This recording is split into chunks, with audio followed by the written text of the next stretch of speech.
How much land does a man need? By Leo Tolstoy. 1. An elder sister came to visit her younger sister in the country. The elder was married to a tradesman in town, the younger to a peasant in the village. As the sisters sat over their tea talking, the elder began to boast of the advantages of town life, saying how comfortable they lived there, how well they dressed, what fine clothes their children wore, what good things they ate and drank, and how she went to the theater, promenades, and entertainments. The younger sister was piqued, and in turn disparaged the life of a tradesman, and stood up for that of a peasant. "I would not change my way of life for yours," she said. "We may live roughly, but at least we are free from anxiety. You live in better style than we do. But though you often earn more than you need, you are very likely to lose all you have. You know the proverb, 'Loss and gain are brothers twain.'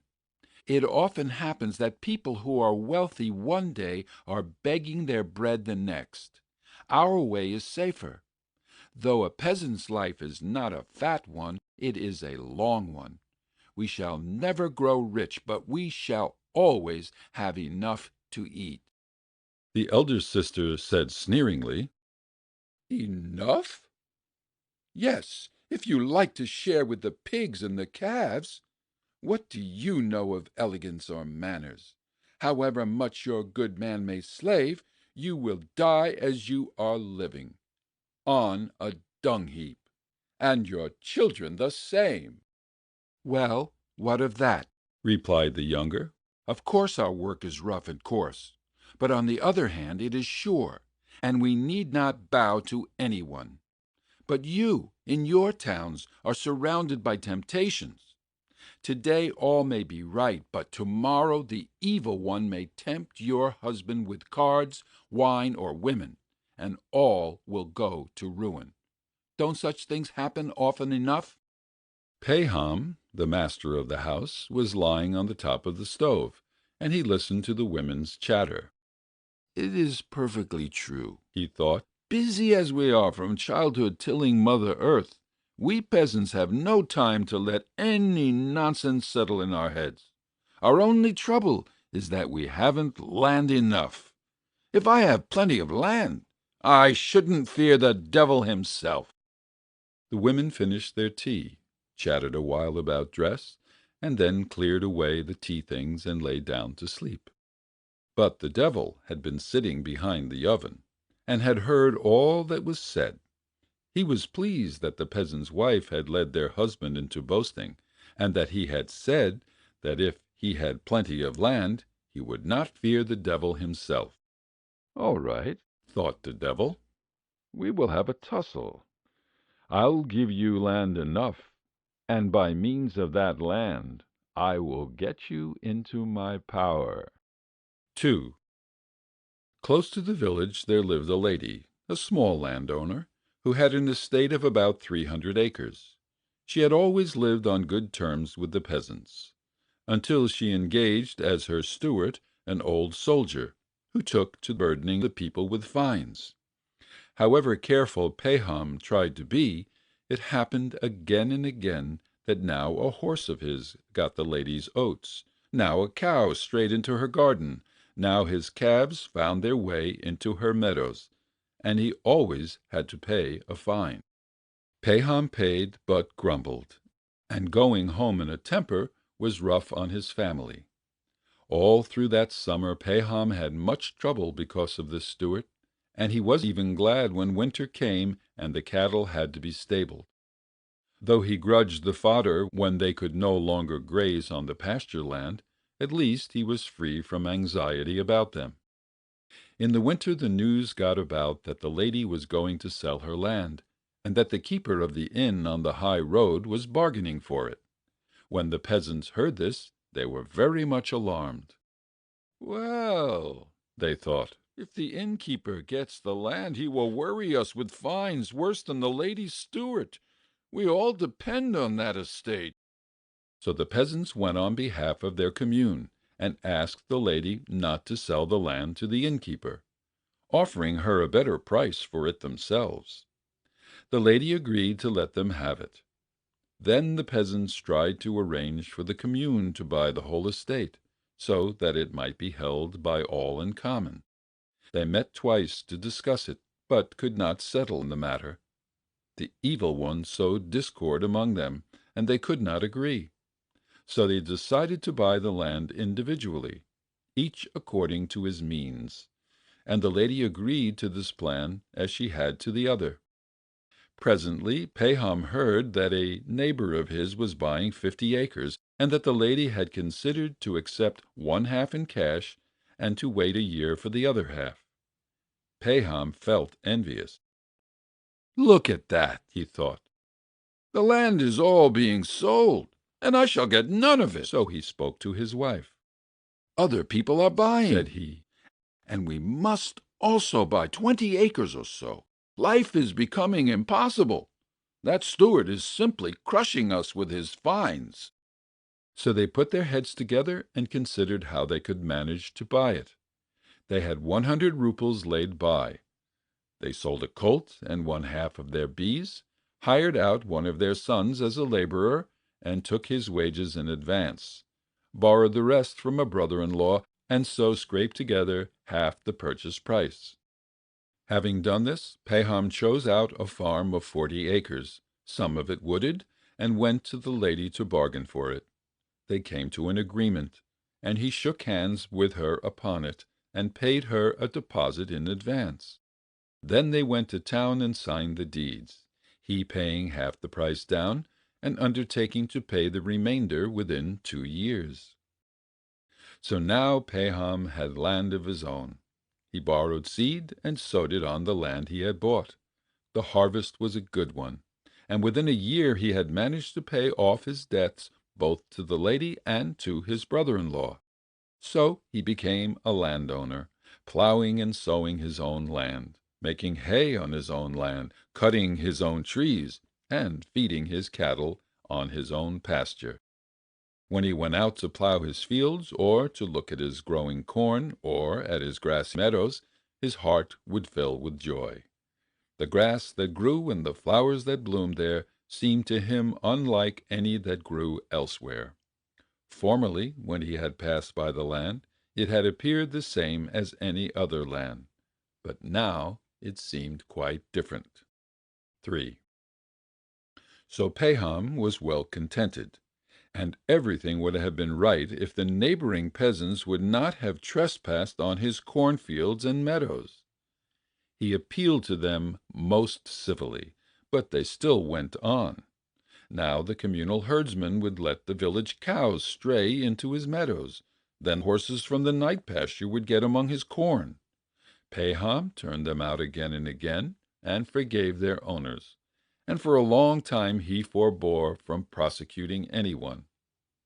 But at last he lost patience and complained to the district court. He knew it was the peasants' want of land and no evil intent on their part that caused the trouble. But he thought, "I cannot go on overlooking it, or they will destroy all I have. They must be taught a lesson." So he had them up, gave them one lesson and then another, and 2 or 3 of the peasants were fined. After a time Paham's neighbors began to bear him a grudge for this, and would now and then let their cattle on his land on purpose. One peasant even got into Paham's wood at night and cut down 5 young lime trees for their bark. Paham passed through the wood one day, noticing something white. He came nearer and saw the stripped trees lying on the ground, and close by stood the stumps where the trees had been. Paham was furious. "If he had only cut one here and there, it would have been bad enough," thought Paham. "But the rascal has actually cut down a whole clump. If I could only find out who did this, I would pay him out." He racked his brains as to who it could be. Finally he decided, "It must be Simon. No one else could have done it." So he went to Simon's homestead to have a look around, but he found nothing, and only had an angry scene. However, He now felt more certain than ever that Simon had done it, and he lodged a complaint. Simon was summoned. The case was tried and retried, and at the end of it all Simon was acquitted, there being no evidence against him. Paham felt still more aggrieved, and let his anger loose upon the elder and the judges. "You let thieves grease your palms," he said. "If you were honest folk yourselves, you would not let a thief go free." So Paham quarreled with the judges and with his neighbors. Threats to burn his building began to be uttered, so though Paham had more land, his place in the commune was much worse than before. About this time a rumor got around that many people were moving to new parts. "There's no need for me to leave my land," thought Paham. "but some of the others might leave our village, and then there would be more room for us. I would take over their land myself and make my estate a little bigger. I could then live more at ease. As it is, I am still too cramped to be comfortable." One day Paham was sitting at home when a peasant passing through the village happened to call in. He was allowed to stay the night, and supper was given him.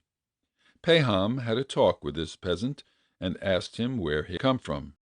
The stranger answered that he came from beyond the Volga, where he had been working. One word led to another, and the man went on to say that many people were settling in those parts. He told how some people from his village had settled there. They had joined the commune, and had 25 acres per man granted them. The land was so good, he said, that the rye sown on it grew as high as a horse, and so thick that 5 cuts of a sickle made a sheaf. One peasant, he said, had brought nothing with him but his bare hands, and now he had 6 horses and 2 cows of his own. Paham's heart kindled with desire. He thought, "Why should I suffer in this narrow hole if one can live so well elsewhere? I will sell my land and my homestead here, and with the money I will start afresh over there and get everything new. In this crowded place one is always having trouble. But I must first go and find out all about it myself." Toward summer he got ready and started. He went down the Volga on a steamer to Samara. They walked another 300 miles on foot, and at last reached the place. It was just as the stranger had said. The peasants had plenty of land. Every man had 25 acres of communal land given him for his use, and anyone who had money could buy besides, at 50 cents an acre, as much good freehold land as he wanted. Having found out all he wished to know, Paham returned home as autumn came, and began selling off his belongings. He sold his land at a profit, sold his homestead and all his cattle, and withdrew from membership in the commune. He only waited till the spring, and then started with his family for the new settlement. 4. As soon as Paham and his family arrived at their new abode, he applied for admission to the commune of a large village. He stood treat to the elders, and obtained the necessary documents.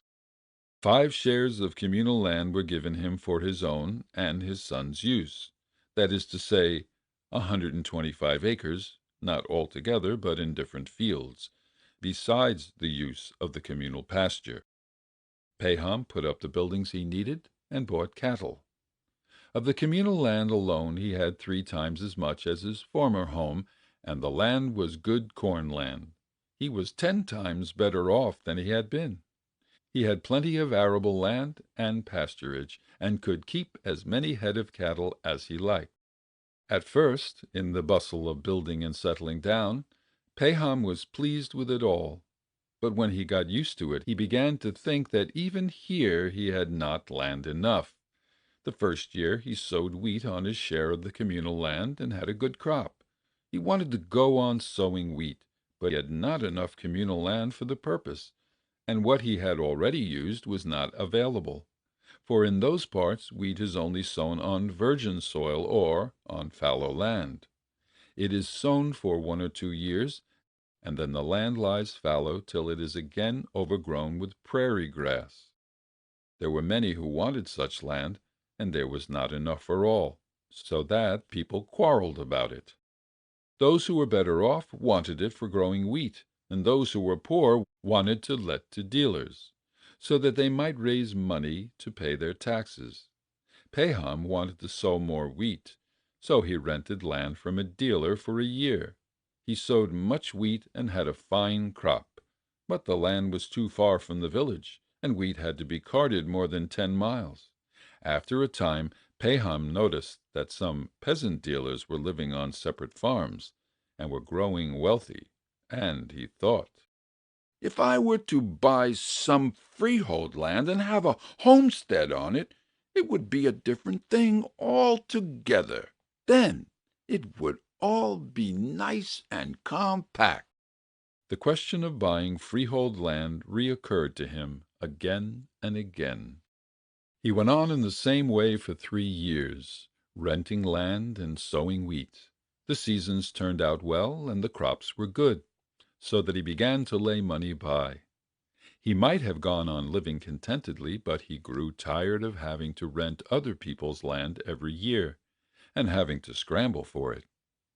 Wherever there was good land to be had, the peasants would rush for it, and it was taken up at once, so that unless you were sharp about it, you got none. It happened in the 3rd year that he and a dealer together rented a piece of pasture land from some peasants, and they had already plowed it up when there was some dispute, and the peasants went to law about it, and things fell out so that the labor was all lost.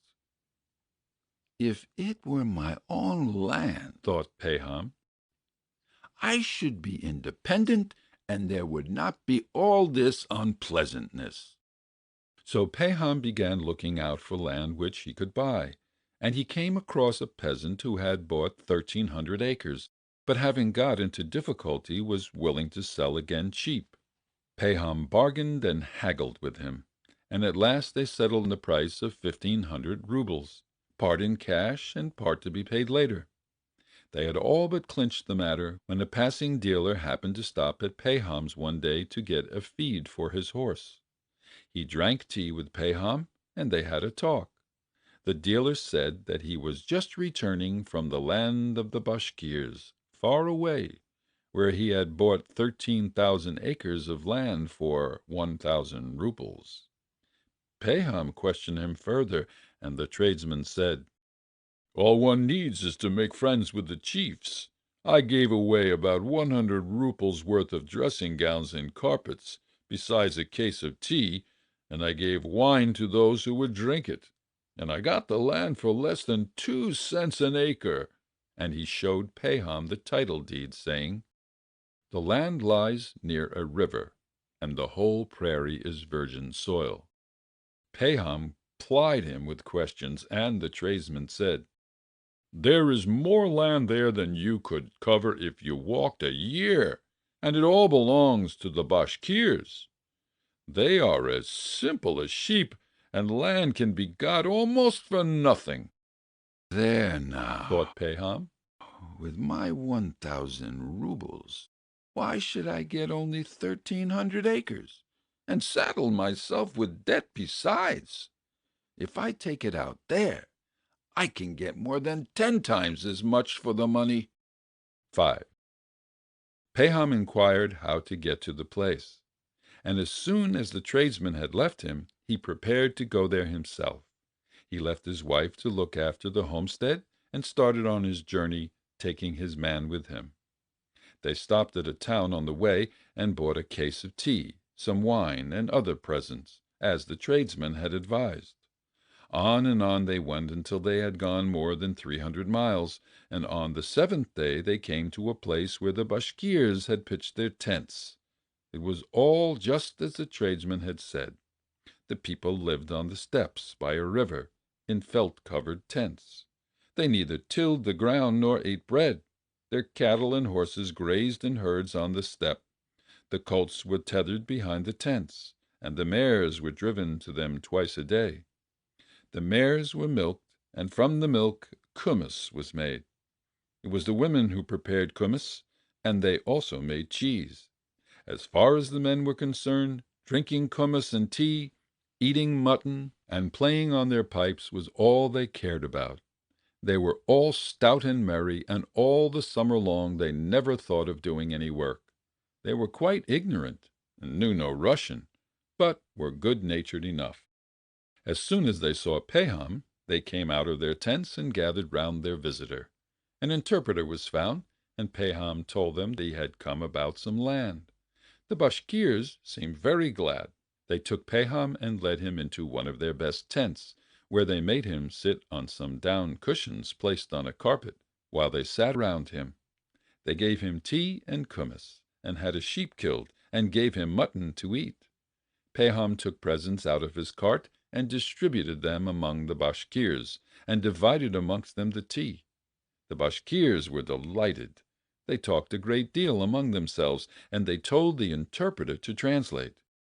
"They wish to tell you," said the interpreter, "that they like you, and that it is our custom to do all we can to please a guest and to repay him for his gifts. You have given us presents. Now tell us which of the things we possess please you best, that we may present them to you."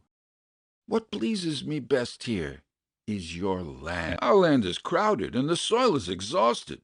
But you have plenty of land, and it is good land. I never saw a like of it."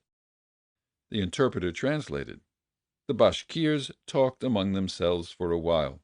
Paham could not understand what they were saying, but saw that they were much amused, and that they shouted and laughed. Then they were silent and looked at Paham, while the interpreter said, "They wish me to tell you that in return for your presents they will gladly give you as much land as you want. You have only to point it out with your hand, and it is yours." The Bashkirs talked again for a while and began to dispute. Paham asked what they were disputing about, and the interpreter told him that some of them thought they ought to ask their chief about the land and not act in his absence, while others thought there was no need to wait for his return. 6. While the Bashkirs were disputing, a man in a large fox fur cap appeared on the scene. They all became silent and rose to their feet. The interpreter said, "This is our chief himself." Paham immediately fetched the best dressing-gown and 5 pounds of tea, and offered them to the chief. The chief accepted them and seated himself in the place of honor. The Bashkirs at once began telling him something. The chief listened for a while, and then made a sign with his head for them to be silent, and addressing himself to Paham, said in Russian, "Well, let it be so. Choose whatever piece of land you like. We have plenty of it." "How can I take as much as I like?" thought Paham. "I must get a deed to make it secure, or else they may say, 'It is yours,' and afterwards take it away again. Thank you for your kind words," he said aloud. "You have much land, and I only want a little, but I should like to be sure which bit is mine. Could it be measured and made over to me? Life and death are in God's hands. You good people give it to me, but your children might wish to take it away again." "You are quite right," said the chief. "We will make it over to you." "I heard that a dealer had been here," continued Paham, "and that you gave him a little land too, and signed title deeds to that effect. I should like to have it done in the same way." The chief understood. "Yes, that can be done quite easily. We have a scribe, and we will go to town with you and have the deed properly sealed." "And what will be the price?" asked Paham. "Our price is always the same, 1,000 roubles a day." Paham did not understand. "A day? What measure is that? How many acres would that make?" "We do not know how to reckon it out. We sell it by the day. As much as you can go round in your feet in a day is yours, and the price is 1,000 roubles a day." Paham was surprised. "But in a day you can get a large tract of land," he said. The chief laughed. "It will be all yours. But there is one condition. If you don't return on the same day to the spot whence you started, your money is lost." "But how am I to mark the way that I've gone?" "Why, we shall go to any spot you like and stay there. You must start from that spot and make your round, taking a spade with you. Whenever you think necessary, make a mark. At every turning, dig a hole and pile up the turf. Then afterwards we will go round with a plough from hole to hole. You may make as large a circuit as you please. But before the sun sets, you must return to the place you started from. All the land you cover will be yours." Paham was delighted. It was decided to start early next morning. They talked a while, and after drinking some more kumiss and eating some more mutton, they had tea again, and then the night came on. They gave Paham a feather bed to sleep on, and the Bashkirs dispersed for the night, promising to assemble the next morning at daybreak and ride out before sunrise to the appointed spot. 7. Paham lay on the feather bed, but could not sleep. He kept thinking about the land. "What a large tract I will mark off," He thought. "I can easily go 35 miles a day. The days are long now, and with a circuit of 35 miles, what a lot of land there will be! I will sell the poorer land or let it to peasants, but I'll pick out the best and farm it. I will buy 2 ox teams and hire 2 more laborers.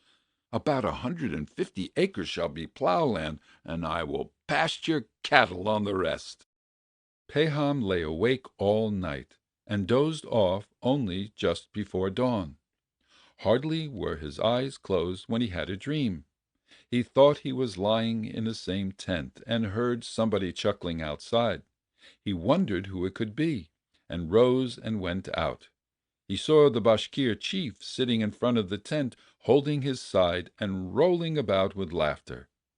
Going near the chief, Paham asked. But he saw that it was no longer the chief, but the dealer who had recently stopped at his house and had told him about the land.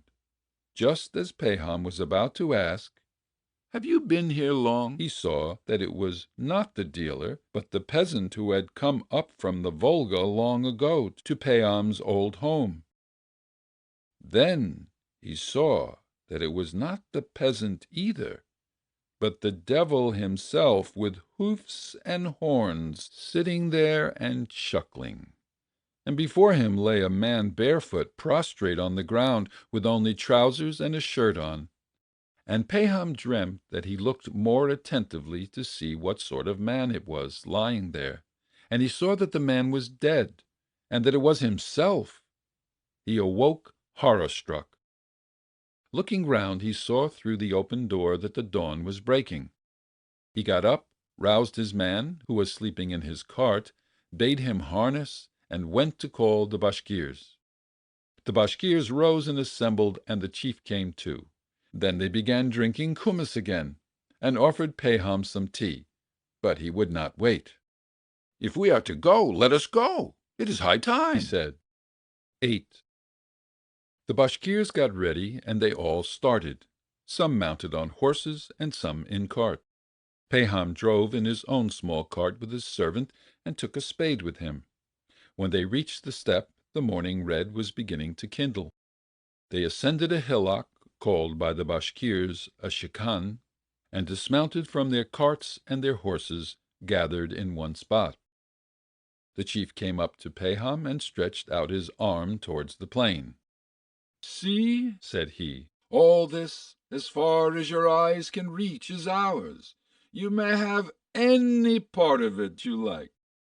Paham's eyes glistened. It was all virgin soil, as flat as the palm of your hand, as black as the seed of a poppy, and in the hollows different kinds of grasses grew breast high.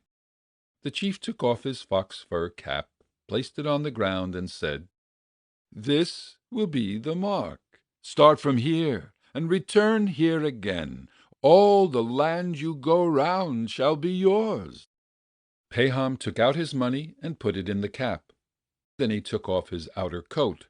He unfastened his girdle and tied it tight below his stomach, put a little bag of bread into the breast of his coat, and tying a flask of water to his girdle, he drew up the tops of his boots, took the spade from his man, and stood ready to start. He considered for some moments which way he had better go. It was tempting everywhere. "No matter," he concluded. "I will go towards the rising sun." He turned his face to the east, stretched himself, and waited for the sun to appear above the rim. "I must lose no time," he thought, "and it is easier walking while it is still cool." The sun's rays had hardly flashed above the horizon before Paham, carrying the spade over his shoulder, went down into the steppe. Paham started walking neither slowly nor quickly. After having gone 1,000 yards, he stopped, dug a hole, and placed pieces of turf one on another to make it more visible. Then he went on, and now that he had walked off his stiffness, he quickened his pace. After a while he dug another hole. Paham looked back. The hillock could be seen distinctly in the sunlight, with people on it, and the glittering tires of the cartwheels. At a rough guess, Paham concluded that he had walked 3 miles. It was growing warmer. He took off his undercoat, flung it across his shoulder, and went on again. It had grown quite warm now. He looked at the sun. It was time to think of breakfast. "The first shift is done, but there are 4 in a day, and it's too soon yet to turn. I will just take off my boots." He sat down, took off his boots, stuck them into his girdle, and went on. It was easy walking now. "I will go on for another 3 miles," he thought, "and then turn to the left. The spot is so fine, that would be a pity to lose it. The further one goes, the better the land seems." He went straight on for a while, and when he looked round, the hillock was scarcely visible, and the people on it looked like black ants, and he could just see something glistening there in the sun. "Ah," thought Paham, "I have gone far enough in this direction. It is time to turn. Besides, I am in a regular sweat, and very thirsty." He stopped, dug a large hole, and heaped up pieces of turf. Next he untied his flask, had a drink, and then turned sharply to the left. He went on and on. The grass was high, and it was very hot. Paham began to grow tired. He looked at the sun and saw that it was noon. "Well, I must have a rest." He sat down and ate some bread and drank some water, but he did not lie down, thinking that if he did he might fall asleep. After sitting a little while, he went on again. At first he walked easily. The food had strengthened him, but it had become terribly hot, and he felt sleepy. Still he went on, thinking, "An hour to suffer, a lifetime to live." He went a long way in his direction also, and was about to turn to the left again when he perceived a damp hollow. "It would be a pity to leave that out," he thought. "Flax would do well there." So he went on past the hollow, and dug a hole on the other side of it before he turned the corner. Paham looked towards the hillock. The heat made the air hazy. It seemed to be quivering, and through the haze the people on the hillock could scarcely be seen. "Ah," thought Paham, "I have made the sides too long. I must take this one shorter." and he went along the third side, stepping faster. He looked at the sun. It was nearly halfway to the horizon, and he had not yet done 2 miles on the third side of the square. He was still 10 miles from the goal. "No," he thought, "though it will make my land lopsided, I must hurry back in a straight line now. I might go too far, and as it is, I have a great deal of land." So Paham hurriedly dug a hole and turned straight towards the hillock. 9. Paham went straight towards the hillock, but now he walked with difficulty. He was done up with the heat. His bare feet were cut and bruised, and his legs began to fail. He longed to rest, but it was impossible if he meant to get back before sunset. The sun waits for no man, and it was sinking lower and lower. "Oh dear," he thought. "if only I have not blundered trying for too much! What if I am too late?" He looked towards the hillock and at the sun. He was still far from his goal, and the sun was already near the rim. Paham walked on and on. It was very hard walking, and he went quicker and quicker. He pressed on, but was still far from the place. He began running, threw away his coat, his boots, his flask, and his cap, and kept only the spade, which he used as a support. "What shall I do?" He thought again. "I have grasped too much, and ruined the whole affair. I can't get there before the sun sets." And this fear made him still more breathless. Paham went on running. His soaking shirt and trousers stuck to him, and his mouth was parched. His breast was working like a blacksmith's bellows. His heart was beating like a hammer, and his legs were giving way as if they did not belong to him. Paham was seized with terror lest he should die of the strain. Though afraid of death, he could not stop. "After having run all that way, they will call me a fool if I stop now," thought he, and he ran on, and drew near and heard the Bashkirs yelling and shouting at him, and their cries inflamed his heart still more. He gathered his last strength and ran on. The sun was close to the rim, and cloaked in mist looked large and red as blood.